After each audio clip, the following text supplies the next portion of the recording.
বাংলাদেশের সংখ্যা গরিষ্ঠ কৃষক জনগোষ্ঠীকে সংগঠিত করার লক্ষ্যে তারেক রহমানের কর্মসূচির অংশ হিসেবে সারাদেশে ৩ মাসব্যাপী ইউনিয়ন পর্যায়ে কৃষক সমাবেশের অংশ হিসেবে ময়মনসিংহ জেলার ত্রিশাল উপজেলার ৯ নং বালিপাড়া ইউনিয়ন কৃষক দলের উদ্যোগে কৃষক সমাবেশ অনুষ্ঠিত হয়েছে। মঙ্গলবার বিকেলে এই কর্মসূচি পালিত হয়।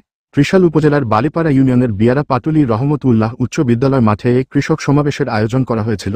এই কৃষক সমাবেশে বক্তব্য রাখেন কৃষক দলের কেন্দ্রীয় যুগ্ম সাধারণ সম্পাদক রিয়াজউদ্দিন রিয়াজ, ঢাকা বিভাগের সহ সাংগঠনিক সম্পাদক আসিফ মোস্তফা, জেলা কৃষক দলের সদস্য সচিব নাজিমুদ্দিন খান, উপজেলা কৃষক দলের আহ্বায়ক মোহাম্মদ শফিকুল ইসলাম, উপজেলা কৃষক দলের সদস্য সচিব মোহাম্মদ ইউসুফ আলী, ফেরদৌস আলম, ইয়াহিয়া মাহমুদ সহ অনেকেই।